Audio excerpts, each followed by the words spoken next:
25. Festus, therefore, being come into the eparchy, after 3 days went up to Jerusalem from Caesarea. And the chief priests and the chief of the Jews laid informations before him against Paul, and besought him, asking as a grace against him that he would send for him to Jerusalem, laying people in wait to kill him on the way. Festus therefore answered that Paul should be kept at Caesarea, and that he himself was about to set out shortly. Let therefore the persons of authority among you, says he, going down too, if there be anything in this man, accuse him. And having remained among them not more than 8 or 10 days, he went down to Caesarea, and on the next day, having sat down on the judgment seat, commanded Paul to be brought. And when he was come, the Jews who were come down from Jerusalem stood round, bringing many and grievous charges, which they were not able to prove. Paul answering for himself, Neither against the law of the Jews, nor against the temple, nor against Caesar, have I offended in anything. But Festus, desirous of obliging the Jews, to acquire their favour, answering Paul, said, Art thou willing to go up to Jerusalem, there to be judged before me concerning these things? But Paul said, I am standing before the judgment seat of Caesar, where I ought to be judged. To the Jews have I done no wrong, as thou also very well knowest.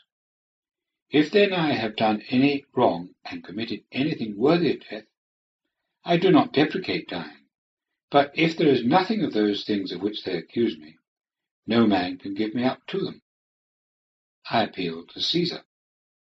Then Festus, having conferred with the council, answered, Thou hast appealed to Caesar.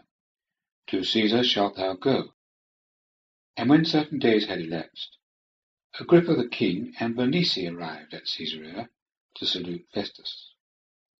And when they had spent many days there, Festus laid before the king the matters relating to Paul, saying, There is a certain man left prisoner by Felix, concerning whom, when I was at Jerusalem, the chief priests and the elders of the Jews laid informations, requiring judgment against him.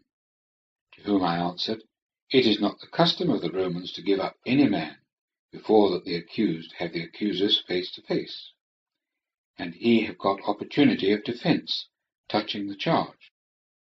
When therefore they had come together here, without putting it off, I sat the next day on the judgment seat, and commanded the man to be brought, concerning whom the accusers, standing up, brought no such accusation of guilt as I supposed, but had against him certain questions of their own system of worship, and concerning a certain Jesus who is dead, whom Paul affirmed to be living. And as I myself was at a loss as to an inquiry into these things, I said, Was he willing to go to Jerusalem, and there to be judged concerning these things? But Paul, having appealed to be kept for the cognizance of Augustus, I commanded him to be kept till I shall send him to Caesar. And Agrippa said to Festus, I myself also would desire to hear the man. Tomorrow, said he, thou shalt hear him. Verse 23. On the morrow, therefore, Agrippa being come, and Bernice, with great pomp, and having entered into the hall of audience, with the chiliarchs and the men of distinction of the city, and Festus having given command, Paul was brought. And Festus said, King Agrippa, and all men who are here present with us, ye see this person, concerning whom all the multitude of the Jews applied to me, both in Jerusalem and here, crying out against him that he ought not to live any longer.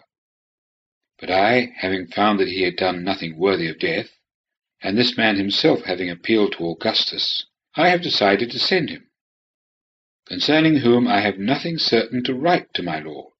Wherefore I have brought him before you, and especially before thee, King Agrippa, so that an examination having been gone into, I may have something to write. For it seems to me senseless sending a prisoner, not also to signify the charges against him.